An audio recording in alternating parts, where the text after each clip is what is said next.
today's video, we are going over this new pair of Edmonds McNeil in burgundy shell Cordovan. These shoes right here I picked up off eBay. Let me get this one out the way. I picked these up off eBay, got a really good deal on them. I wear a 13B, so that's a really narrow shoe. So I do get a lot of vintage shoes that I can find on eBay for a relatively good price. These models in particular, these are a vintage pair, and I'll tell you guys what makes these shoes vintage. So let's start with we'll start with the bottom of the shoe. As you can see, these have been worn quite a bit. The outsole of the shoe is worn all the way down. I mean, these can still be worn. However, for me, a pair of shell Cordovan shoes, they really need to get re-lasted just so they fit your shoe. I don't know if you can see that also. There's like staples. They look like staples. There's like staples at the bottom. So the heel may have been redone, but you can still make out a little bit of the Edmonds logo right here. As usual, 365-degree welt around the shoe, then also in the heel. As you can see, it is a double oak sole. I have a pair of Players Club shoes and snuff suede that are also double oak soled. You could just tell just because it's a little thicker around here on the back. As you can see, it's been worn out on that side. I know this is like stacked leather. I don't know how much leather they actually use in the heel block of the shoe, but that's here nor there.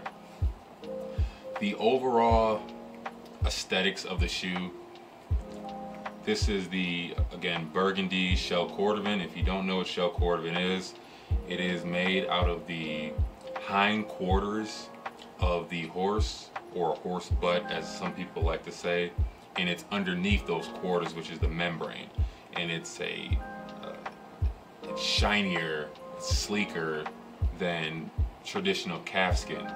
As you can see, these have the rippling effect, which is another factor that can help you differentiate between calfskin, shell Cordovan, and knockoff shell Cordovan. Also, there is some cosmetic issues on the shoe, but it's nothing too significant that would turn me away from owning another pair of shell Cordovan shoes. These are my third pair. I'm still waiting for a pair of Alden Oxfords, shell Cordovan Oxfords, to come back. That's like 2 months from now, but we'll just have to wait. Also, it has, I think I counted, it was probably somewhere along like 6 or 7 inches, stitches per inch is what I meant to say. Still a fabulous pair. Of course, they've been worn, as you can tell.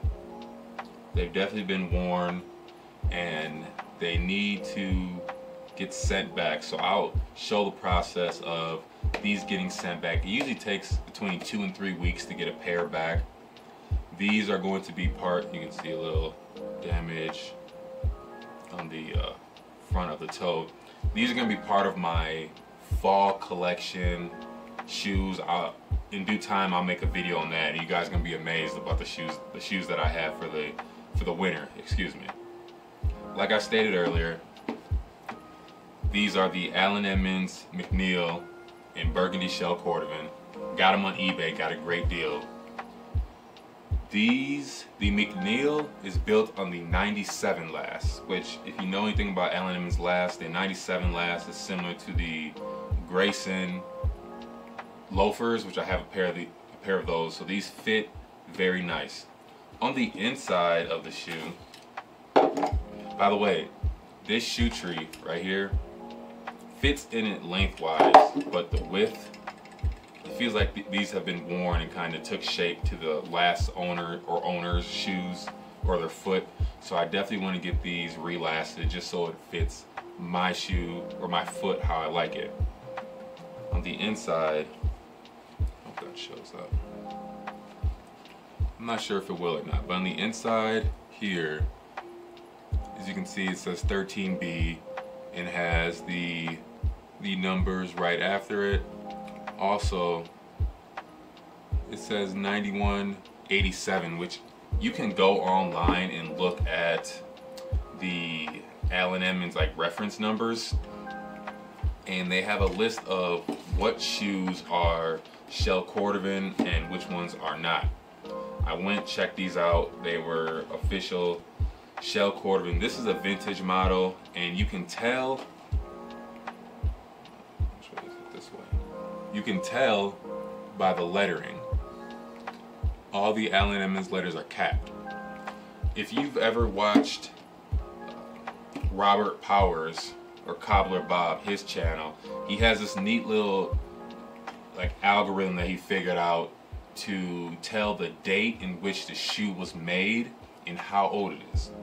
So I looked at the inside. I'm not sure if that's going to show up or not, but on the inside it says, what was that right there? Fine handcrafted, or finally handcrafted for the world of Allen Edmonds. I believe that's what it says. All the letters are capped. Sorry, I didn't show that on camera. I think it should be in there if you guys can see that. And I looked up that catalog of when all the letters were capped, and it's 1981. Yes, 1981 when all letters were capped. So I also looked on the side of the shoe. This is the right shoe. There's the number. It's like 0. I think it's 01 or 0744. So the year ended in a 4. So I looked at 1994. It wasn't that. Then I did like 74. So I found out that these shoes were made in 1984, which makes these shoes 36 years old. Can you believe that?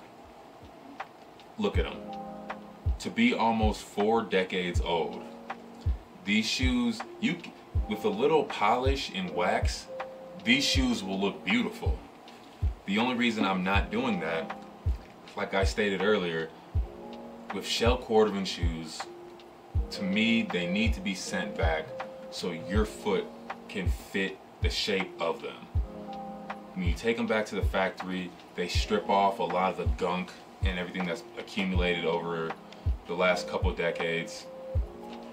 Redo the sole, the heel, you'll get the J.R. Redenbach outsoles. They'll treat the leather, so when you get these back, it has that, oh, and they'll also do the cork in the inside, again, to help mold to your foot. When these come back, these are gonna look stunning. And I can't wait to show you guys the end result of a pair of 36-year-old shoes of, once you send them back to the factory, what they can look like after some polish and some wax. These things are they're gonna be breathtaking. I can't wait to show you guys what they look like. Yeah, these are the Allen Edmonds McNeil 1984. Again, these shoes are 36 years old. And for a shoe that old, again, you don't see a lot of the cosmetic issues, not cosmic, but it's still aesthetically pleasing. What I meant to say was cosmetic. There we go. The cosmetic issues on these shoes, again, still very pleasing to look at. I do have the Sapphire Burgundy Cordovan cream. Again, these are my 3rd pair of shell Cordovan shoes that I found, and it just amazes me every time I find a pair. I have a pair of Allen Edmonds, which I did a video on this, Allen Edmonds Hamilton loafers that are 30 years old. And then I also got a pair of the Alden Oxfords, which I showed you guys what that looks like before, and you'll see the after soon enough. Again, still a great shoe. We're gonna get these boxed up, sent back to Allen Edmonds, and when they come back, these are just gonna look phenomenal. I really can't wait to take you guys with me through the first polish and wax, and just to bring some life back into a beautiful pair. And these are just a nice casual pair. You could wear these with odd trousers, sport coat. I would caution on suits. I'm not one to wear loafers or derbies or bluchers with suits. You can, you absolutely can. I think if it's a casual suit, let me reference that. If it's a casual suit to where it's a maybe like a window pane or a Glen plaid or a herringbone, something where it's a more casual suit, then yes, you could absolutely wear these. But if it's a solid suit, I would lean more towards wearing Oxfords, but preferably a darker color. Yes, but I do have some suits that I will definitely wear these with during the fall and winter. And again, burgundy shell Cordovan, bluchers, Allen Edmonds McNeil, 1984, 36-year-old pair of shoes, and they're still holding up. I can't wait to show you what these look like after. Guys, I hope you appreciated it. If you have any comments, just drop them in the comment section. Share this video. Don't forget to follow me on my Instagram. I'll leave a tag right here. And I appreciate you guys watching, and I'll catch you next time.